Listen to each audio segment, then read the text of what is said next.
जो आप लोगों का लेक्चर का सीरीज चल रहा था जिसमें मैं आप लोगों को नोट्स के साथ लेक्चर भी प्रोवाइड कर रहा था, ठीक ना। उसके बाद ये अगला सीरीज है, ठीक ना। इससे पहले मैंने बहुत सारे चैप्टर को कंप्लीट करने की कोशिश की है। जाएं और उन चैप्टर्स को भी देखें, ठीक ना, क्योंकि उनमें भी बहुत महत्वपूर्ण क्वेश्चन को कवर करने की कोशिश की गई है और जिसके कॉन्सेप्ट है उसको अच्छे ढंग से समझाने की कोशिश की गई है। और इस वीडियो में भी, इस वीडियो को आप देखो, इस वीडियो में आपका 1 सेकेंड भी बर्बाद नहीं जाएगा। यानी जितने भी चीज़ें बताई जाएंगी वो आपके एग्जाम के पॉइंट ऑफ व्यू से बहुत ही ज़्यादा महत्वपूर्ण चीज़ें बताई जाएंगी। बात समझ में आ रहा है?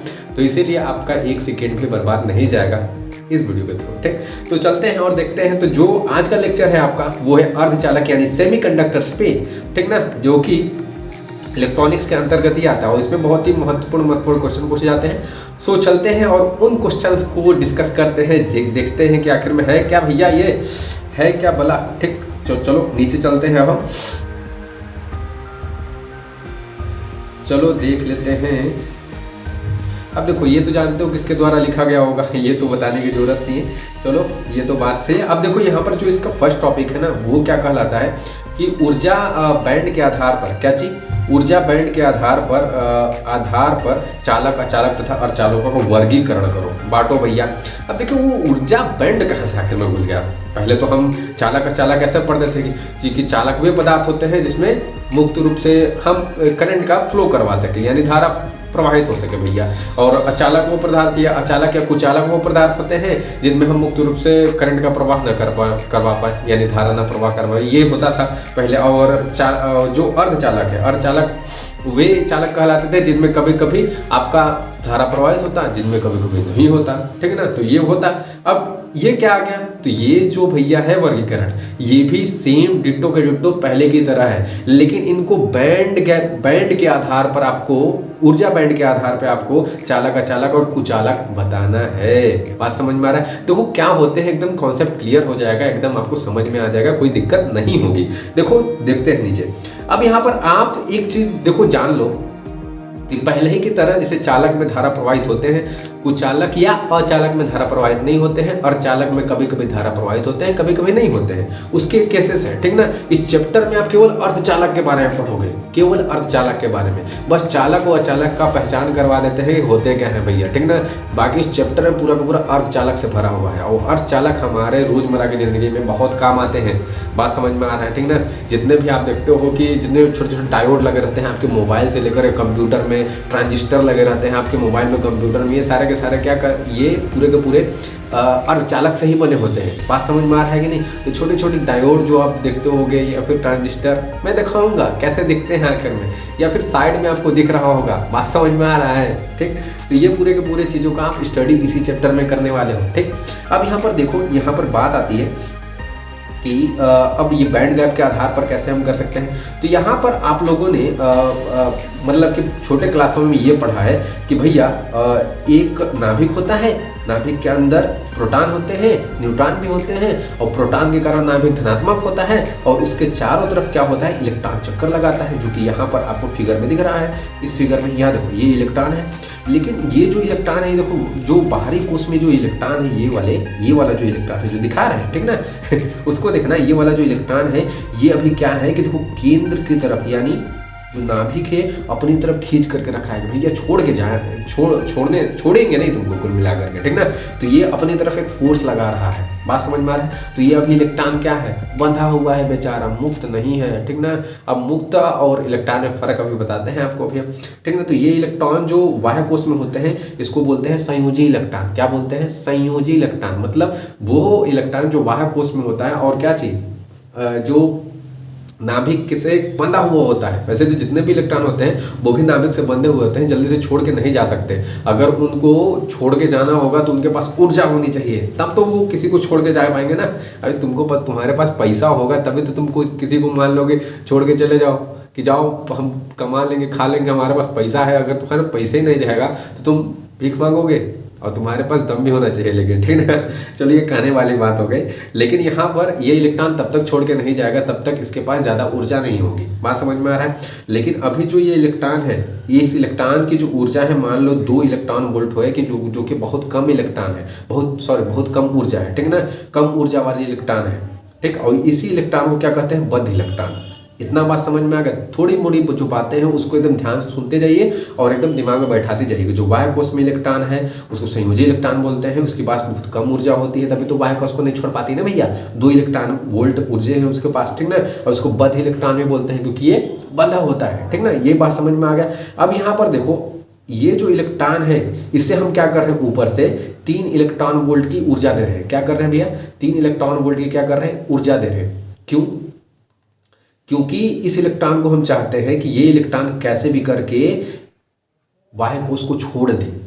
क्यों छोड़ दे, आप बोलोगे कि सर आप ऐसे करो क्यों करवा है, छोड़वा रहे हैं उसको बाह्य कोश को। देखो इसलिए छोड़ दे क्योंकि ये जब इस कोश को छोड़ेगा तब मुक्त हो जाएगा, यानी फ्री हो जाएगा और फ्री इलेक्ट्रॉन हो जाएगा वो। अब फ्री इलेक्ट्रॉन क्या हो जाएगा तो क्या हो जाएगा, देखो भैया ये बात अपने दिमाग में धंसा लो कि कभी भी जो धारा का प्रभाव होता है वो केवल मुक्त इलेक्ट्रॉनों के कारण ही होता है। लेकिन इस चैप्टर में एक कोटर नाम का प्राणी भी उत्पन्न हो जाएगा, बात समझ में आ रहा है। लेकिन अभी जो इलेक्ट्रॉन है, अभी जो मतलब इलेक्ट्रॉन होना चाहिए वो मुक्त इलेक्ट्रॉन होना चाहिए। देखो ऐसे जैसे कोई भी चीज़ है ना, जैसे मान लो ये पेन है, ये पेन भी आपके परमाणु से मिलकर बना हुआ है। परमाणु के अंदर नाभिक होते हैं। अब नाभिक के चारों इलेक्ट्रॉन होते हैं, तो ये भी इलेक्ट्रॉन प्रोटॉन न्यूट्रॉन से मिलकर बना हुआ है, बात समझ में।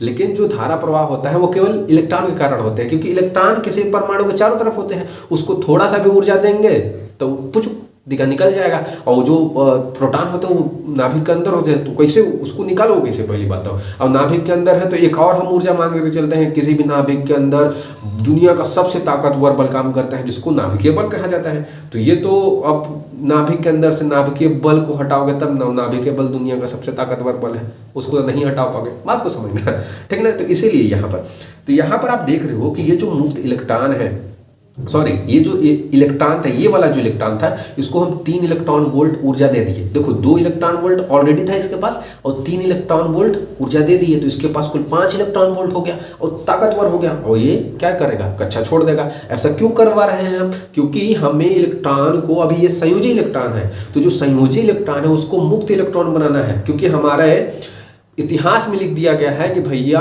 कभी भी धारा प्रवाहित होगी तो केवल मुक्त इलेक्ट्रॉन के कारण होगी। बात को समझिएगा, बात समझ में आ रहा है कि नहीं, केवल मुक्त इलेक्ट्रॉन के कारण होगी। तो यहाँ पर मुक्त इलेक्ट्रॉन, बाकी कोटर में प्राणी आएगा उसके बारे में बताएंगे, वो अलग थ्योरी है, ठीक ना। तो यहाँ पर मुक्त इलेक्ट्रॉन हम इसे बना रहे हैं, तो ये मुक्त इलेक्ट्रॉन बन गया। अब ये आराम से धारा प्रवाहित करेगा, बात समझ में आ रहा है।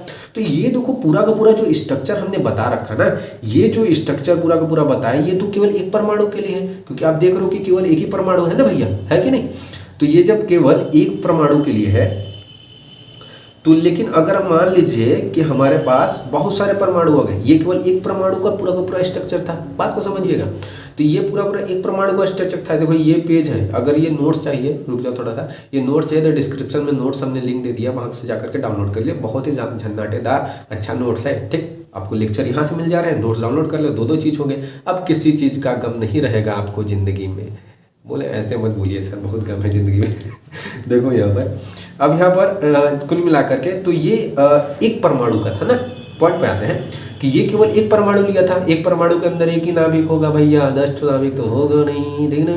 तो यहाँ पर देखो, अब यहाँ पर ये जो इलेक्ट्रॉन है, ये इलेक्ट्रॉन को हमने क्या कर दिया, मुक्त इलेक्ट्रॉन बना दिया, ठीक। अब ये फड़फड़ाने लगा यानी मुक्त हो गया, तो अब धारा प्रवाह करेगा। कैसे हम बताते हैं अभी आगे आपको, ठीक ना।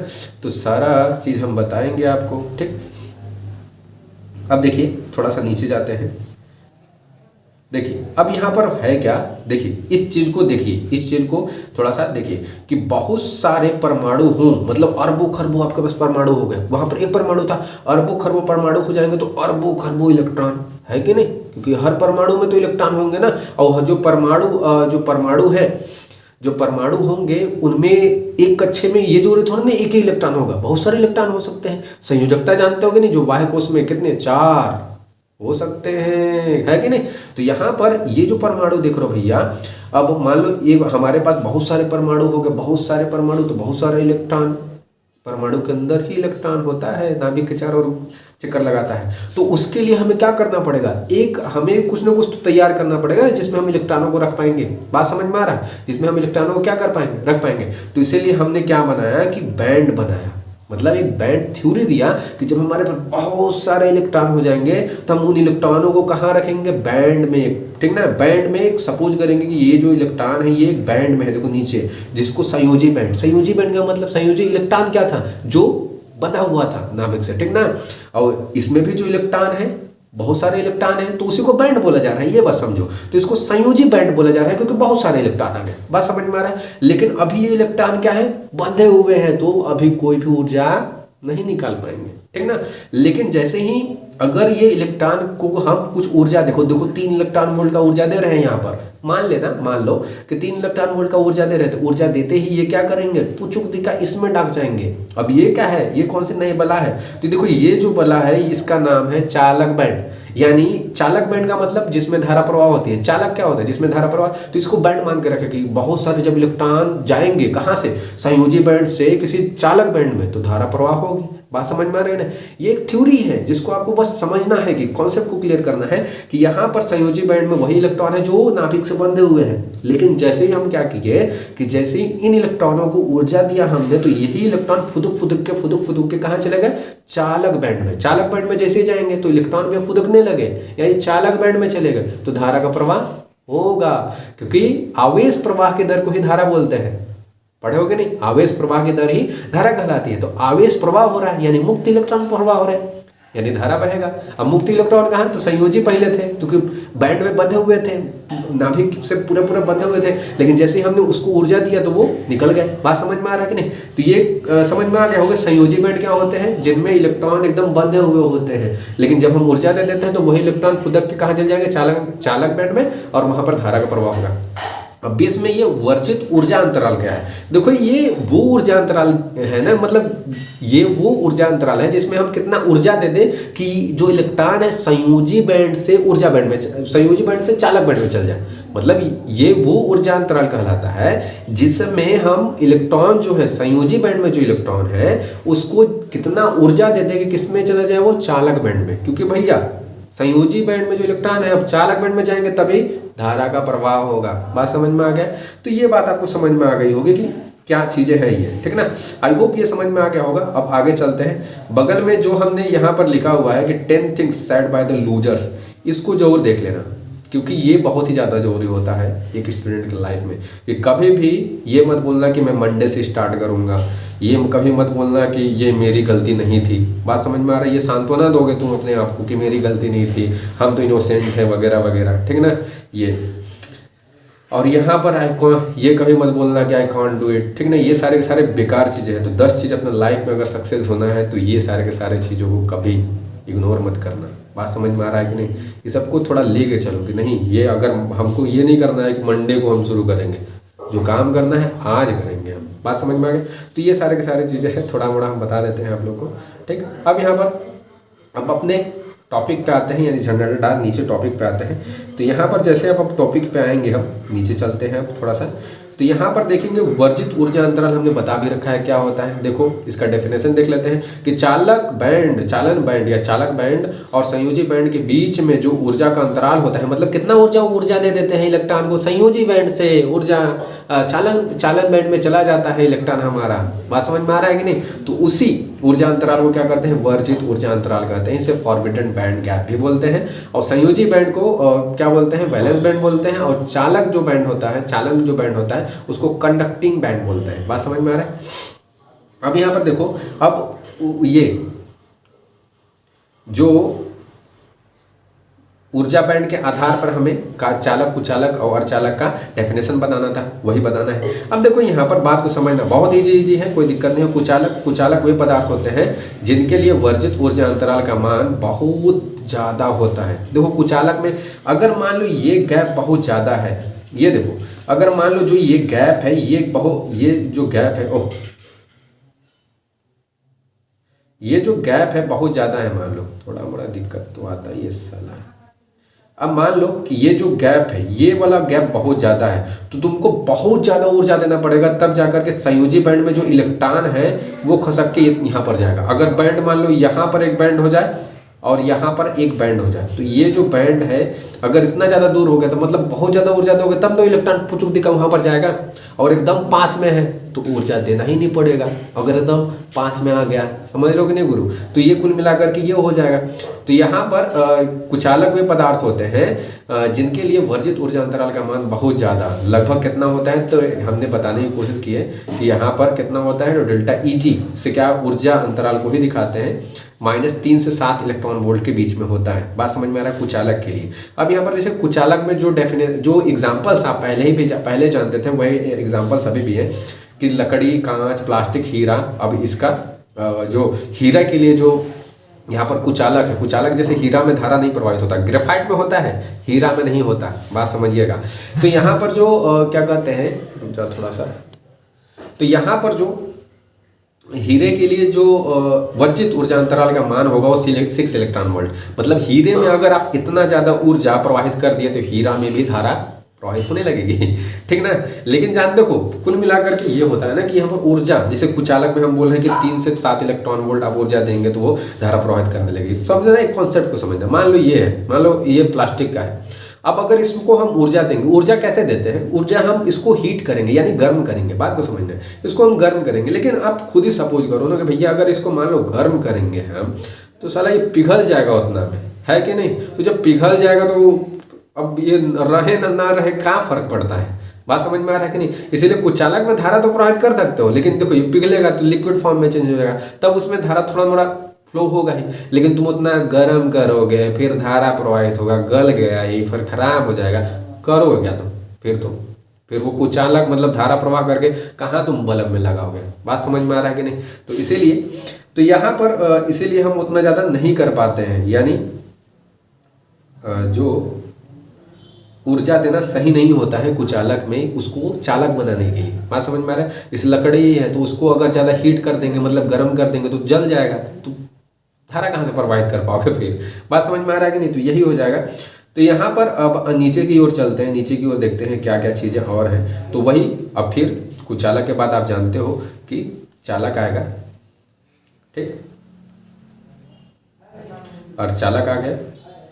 चलो देखो अब यहाँ पर आप अगला जो देखोगे चालक इबेबी गैप, बैंड गैप के। अब यहाँ पर समझ लो कि अगर दोनों जो बैंड गैप है, संयोजी बैंड और ये संयोजी बैंड और जो चालक बैंड होता है, ये चालक है और ये संयोजी बैंड है, दोनों यहाँ पर बना रखा है हमने, तब क्यों बना रहा हूँ, देखो यहाँ पर संयोजी बैंड और चालक बैंड है, तो दोनों के बीच में देखो गैप एकदम नहीं है। तो गैप एकदम का मतलब भैया कि अगर हम एकदम थोड़ा सा भी इसको केवल विद्युत ऊर्जा देते हैं एकदम पुद्दू सा, तो यहाँ पर हो क्या जाएगा कि ये जो इलेक्ट्रॉन है ये तो सरसरा के ऊपर चला जाएगा, है कि नहीं, चालन बैंड में, तो धारा हमारा प्रवाहित हो जाएगा, बात समझ में आ रहा है। लेकिन ये गैप बहुत ज़्यादा होगा तो बहुत ज़्यादा ऊर्जा देना पड़ेगा, पता चला कि उतना ऊर्जा दिया था हम वही जल उल के खराब हो गया ठीक ना। लेकिन तो चालक में तो वो कुचालक में होता है, लेकिन चालक में क्या होता है कि चालक में दोनों जो बैंड होते हैं एक दूसरे पर ओवरलैप होते हैं, यानी एक दूसरे पर चढ़े हुए होते हैं, यानी इसमें बैंड गैप उतना होता ही नहीं, यानी ऊर्जा देना ही नहीं पड़ता है। तभी तो चालक में, जैसे चालक के एग्जांपल हो गए सभी धातुएं, एल्युमिनियम, कॉपर के तार हो गए, सब सारे के सारे क्या है, चालक में आते हैं। उसमें तुम कहाँ उसको हीट करते हो, गर्म करते हो, है कि नहीं। केवल विद्युत धारा उसमें देते हो, थोड़ा सा विद्युत धारा क्या करते हो, धारा भी नहीं देते, उसमें वोल्टेज देते हो, उसमें तार में वोल्टेज देते हैं, तब तार के अंदर के जो मुक्त इलेक्ट्रॉन होते हैं वो चलने लगते हैं, और मुक्त इलेक्ट्रॉन क्या होने लगते हैं, फ्लो होने लगते हैं, धारा प्रवाहित होने लगता है, बात समझ में आ रहा है कि नहीं। तो ये कुल मिला करके, तो यहाँ पर आप देखोगे तो इनके जो एग्जाम्पल है कि समस्त धातुएं, एल्युमिनियम, लोहा कर लो, कॉपर कर लो, जो भी कर लो, ठीक ना। तो ये सारे के सारे एग्जाम्पल्स हो जाएंगे। तो वे पदार्थ जिनमें चालक बैंड तथा संयोजी बैंड एक दूसरे पर अतिव्यापित यानी मिले हुए होते हैं, ठीक ना, वो क्या कहलाते हैं, चालक कहलाते हैं भैया। अब यहाँ पर देखो अर्धचालक पे आ जाते हैं अपने। अब ये देखो अर्धचालक जो है सबसे ज़्यादा महत्वपूर्ण है, चूंकि बात को समझना, क्योंकि इस चैप्टर में पूरा का पूरा अर्धचालक ही है। ये दो नाम याद रखना, दो नाम एकदम घुट्टी समझ लो कि क्या, जर्मेनियम और सिलिकॉन। यहाँ पर देखो कि अर्धचालक वे पदार्थ होते हैं जिनका वर्जित ऊर्जा अंतराल चालक और कुचालक के बीच में होता है। मतलब ये कभी कभी चालक की तरह का मतलब कभी कभी धारा प्रवाहित करेगा, मतलब तार है, धारा प्रवाहित करेगा, और कभी कभी धारा नहीं प्रवाहित करेगा, क्योंकि कभी कभी चालक की तरह, कभी कभी कुचालक में जाए तो धारा प्रवाहित ही नहीं होता है, बात समझ में आ रहा है। तो ये इस तरह का बिहेवियर करता है। अब इसमें हमको ये पढ़ना है कि भैया कब धारा प्रवाहित होगा और कब नहीं होगा, बात समझ में आ रहा है कि नहीं? तो इसीलिए चैप्टर बहुत ही ज़्यादा महत्वपूर्ण है और इसका आए दिन जिंदगी में बहुत आप यूज करते हो अर्धचालक का। हम पूरे के पूरे चीज़ों को बताएंगे आपको कि किस तरीके से आप यूज कर रहे हो। बात समझ में आ रहा है? चलो अब आगे देख लेते हैं। तो यहाँ पर इसका जो डेफिनेशन जो है, डेफिनेशन क्या बोल रहा है कि अर्धचालक वे पदार्थ होते हैं जिनका वर्जित ऊर्जा अंतराल चालक और कुचालक के बीच में होता है। बात समझ में आ रहा? तो यहाँ पर इसका जो वर्जित ऊर्जा अंतराल का जो मान दिया हुआ कि जो Eg वर्जित वो क्या होगा, लेस देन होगा 3 इलेक्ट्रॉन वोल्ट से कम होगा, ठीक ना। अब यहाँ पर इसके एग्जाम्पल में आप देखोगे कि जर्मेनियम है तथा सिलिकॉन है। ये जो दोनों चीज़ें हैं आप याद रखोगे, ठीक। अब यहाँ पर देखो क्या दिखा है कि फॉर जर्मेनियम के लिए जो वर्जित ऊर्जा अंतराल मतलब कि 2 बैंड होते हैं। 2 बैंड का मतलब एक ये संयोजी बैंड जिसमें इलेक्ट्रॉन बंधे होते हैं और एक क्या होता है, चालक बैंड जिसमें इलेक्ट्रॉन जाते ही धारा का प्रवाह करने लगते हैं, ठीक ना। तो दोनों बैंड जो गैप होता है वो कितना होता है, ठीक ना। तो यहाँ पर बैंड गैप का मतलब तुरंत आपके दिमाग में आना चाहिए कितना ज़्यादा ऊर्जा सप्लाई करना है। बात समझ में आ रहा है? कितना ज़्यादा ऊर्जा सप्लाई कर दें कि हमारा जो इलेक्ट्रॉन संयोजी बैंड है चालक बैंड में चला जाए, धारा प्रवाहित हो जाएगा, ठीक ना। तो यहाँ पर जो फॉर जर्मेनियम के लिए 0.7 इलेक्ट्रॉन वोल्ट होता है, ठीक ना। जर्मेनियम के लिए याद रखना, ये पूछ दिया जाता है इसीलिए बोल रहा हूँ। और सिलिकॉन के लिए कितना होता है, 1.1 इलेक्ट्रॉन वोल्ट होता है। बात समझ में आ गया? तो यहाँ पर ये सारे के सारे चीज़ें हैं। अब देखो आगे चलते हैं, ठीक। अब यहाँ पर जब आगे हम देखेंगे, चलो अब आगे देख लेते हैं भैया और क्या क्या चीज़ें हैं। अब देखो यहाँ पर इसके लिए जो बैंड गैप है, देखो इसके लिए जो बैंड गैप है तो यहाँ पर अर्धचालक के लिए जो बैंड गैप है वो कितना होता है, तो देखिए इतना दिखाया गया है, ठीक। और ये Eg कितना है, कम होगा, मतलब वर्जित ऊर्जा अंतराल जो क्या होगा, कम होगा 3 इलेक्ट्रॉन वोल्ट से। जर्मेनियम के लिए देख लो भैया कितना है, 3 इलेक्ट्रॉन वोल्ट से कम है क्योंकि 0.7 इलेक्ट्रॉन वोल्ट है, इसलिए तो बोला जा रहा है कम होगा, बात को समझो। और यहाँ पर ये क्या होगा, 1.1 इलेक्ट्रॉन वोल्ट होगा, कम है, ठीक ना। तो ये हो जाएगा। अब देखो यहाँ पर बात आती है कि आखिर में जर्मेनियम में कब सर धारा प्रवाहित कर सकते हैं, कब नहीं कर सकते हैं। आप तो बोले थे भैया कि कब कर सकते हैं। तो यहाँ पर देखो 2 केसेस हैं कि जर्मेनियम में कब धारा प्रवाहित की जा सकती है, कब नहीं की जा सकती है। तो यहाँ पर देखोगे आप कि जब यहाँ पे लिखा है कि पहला जो कंडीशन है कि परम शून्य ताप यानी कितने पर, 0 केल्विन पर अर्धचालक कुचालक की तरह व्यवहार करेंगे। यानी 0 जब केल्विन रहेगा तब उस समय जो अर्धचालक है आपका वो उसमें धारा प्रवाहित नहीं कर सकते। 0 केल्विन कितना ताप होता है सर भैया, बहुत कम। तो कितना, तो जब जनबे करते हो कि अर्धचालक में धारा प्रवाहित कभी कभी होता है कभी कभी नहीं होता है, तो कब कर सकते हैं कब नहीं कर सकते हैं, बात को समझना। तो जब 0 केल्विन ताप होगा तब नहीं कर पाओगे, यानी नॉर्मल एकदम है तब एकदम नहीं कर पाओगे। लेकिन जैसे ही कमरे का ताप कितना लेते हैं, तो वो होता है 300 केल्विन और डिग्री सेल्सियस में लोगे तो 27 डिग्री सेल्सियस। बात समझ में आ रहा है? एक नॉर्मल टेम्परेचर की बात की जा रही है कमरे की कि 27 डिग्री सेल्सियस होता है डिग्री सेल्सियस में और जो केल्विन में अगर बोलोगे 300, ठीक ना। तो पर जो अर्धचालक होगा वो क्या चीज, वो चालक की तरह व्यवहार करने लगेगा। यानी अब अर्धचालक है तो अर्धचालक अगर 0 डिग्री सेल्सियस पर है तो उसमें वो चालक की तरह नहीं करेगा, उसमें धारा प्रवाहित नहीं होगा कितना भी कर लोगे। लेकिन थोड़ा सा भी अर्धचालक को गरम कर दिए तो वो क्या हो जाएगा, फिर उसमें धारा प्रवाहित होने लगेगी, ठीक ना। तो ये बात समझ में आ रहा है। अब यहाँ पर थोड़ा सा और आगे हम चल जाते हैं, ठीक। तो यहाँ पर जब नीचे हम लोग जाएंगे तो अब देख लेते हैं। देखिए अर्धचालक 2 प्रकार के होते हैं। कितने प्रकार के हो जाते हैं भैया? अर्धचालक आपके 2 प्रकार के होते हैं। पहला जो अर्धचालक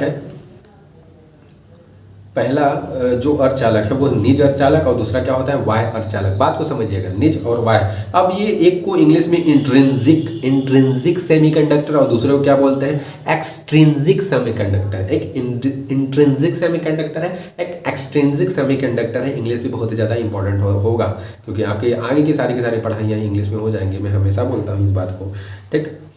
तो इसीलिए भाइयों बहनों ध्यान दिया करें, ठीक है ना। देखिए अब यहाँ पर जो निज अर्धचालक होता क्या है, तो यहाँ पर देखेंगे आप कि निज अर्धचालक क्या होता है। तो निज अर्धचालक वो अर्धचालक होता है जो एकदम धरती से एकदम निकाले हैं। मान लो एकदम हाथ में एकदम पहाड़ में गए और वहाँ से अर्धचालक सेमीकंडक्टर से हाथ डाले वैसे निकाल दिए हनुमान जी की तरह ठीक है। तो ये समझो कि एकदम न्यू बॉर्न, नहीं बोल रहा कि इन बॉर्न एकदम, ठीक ना। या फिर नेचुरल प्योर अर्धचालक एकदम, मतलब उसमें फैक्ट्री में ले जाकर के कोई नहीं मिलावटी किए हैं, एकदम प्योर। खाली फैक्ट्री में ले जाकर के उसके अंदर का धूड़ कंकड़ निकाल दिए, बाकी एकदम प्योर है एकदम। बात समझ में आ रहा है कि नहीं? तो ये प्योर एकदम कहलाते हैं, विदाउट एनी इम्प्योरिटी, यानी बिना किसी अपद्रव्य के, यानी बिना किसी बाहर से आपने कुछ नहीं मिला है, ये समझ जाओ इसमें, ठीक ना। केवल धरती से निकाले और फैक्ट्री में ले जाकर के बोले कि भैया इसके अंदर से धूल कंकड़ है उसको निकाल दो, तो जो सेमीकंडक्टर निकलेगा उसमें थोड़ा तो कुछ मिला है भैया, वो तो हमारा एकदम प्योर हो गया, बात समझ में, ठीक ना। तो यहाँ पर ये हो जाएगा निज अर्धचालक। तो लिखा है कि ऐसे, यहाँ पर हमने डेफिनेशन बताने की कोशिश की है कि एक शुद्ध और अथवा निज अर्धचालक, निज अर्धचालक को ही शुद्ध अर्धचालक कहा जाता है। आप एग्जाम में ये पूछ लिए जाते हैं, ठीक ना, मतलब नाम चेंज करके पूछा जाता है। वह अर्धचालक होता है जिसमें कोई अपद्रव्य न मिला हो, यानी कोई भी चीज़ें ना मिला हो, ठीक ना, निज अर्धचालक कहलाता है ये, ठीक ना। अब यहाँ पर इसके एग्जाम्पल दे लें, बहुत बता दिए हम लोग को, एग्जाम्पल बता दीजिए आप, बस हम लोग भी चले जाएं, कितना देर हम लोग को पढ़ाएंगे, हम लोग भी बच्चे हैं सर, बच्चे हो यार, पढ़ना जरूरी है। देखो अब यहाँ पर जो प्योर सिलिकॉन हो जाएगा, प्योर सिलिकॉन एग्जाम्पल है निज अर्धचालक का। और सिलिकॉन का आप जानते हो जो एटॉमिक नंबर होता है, यानी परमाणु क्रमांक जो होता है 14 होता है। और यहाँ पर जो इसका, अगर आप क्या करोगे, अगर इसका इलेक्ट्रॉनिक कॉन्फ़िगरेशन आप करोगे, तो इलेक्ट्रॉनिक कॉन्फ़िगरेशन करोगे तो 2 8 4 हो जाएगा, यानी इसके बाह्य कोश में कितने इलेक्ट्रॉन हैं, 4, यानी इसकी संयोजकता 4 हो जाएगी। जितने बाह्य कोश में इलेक्ट्रॉन होते हैं उसकी संयोजकता उतनी ही होती है, ठीक ना। लेकिन अगर 5 हो गए तो फिर दिक्कत आता है, फिर 8 में से घटाओ, बात समझ में आ गया कि नहीं।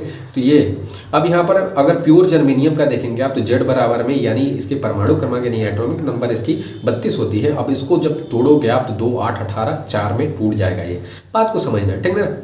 अब ये दोनों के पास 4 संयोजकता होती है। अब ये कोवेलेंट बॉन्ड बनाएंगे, कैसे भैया, ये क्या आप बोल दिए कि कोवेलेंट बॉन्ड केमिस्ट्री में घुसा दिए हम लोग को, हाँ बनाएंगे कोवेलेंट बॉन्ड, देखो कैसे बनाते हैं, ठीक ना। तो ये बात समझ में आ गया कि दोनों की संयोजकता कितनी होगी, 4 4 होगी। दोनों के एटॉमिक नंबर आप याद रखेंगे और एग्जाम्पल भी याद रखेंगे कि silicon and germanium are 2 types of intrinsic semiconductor.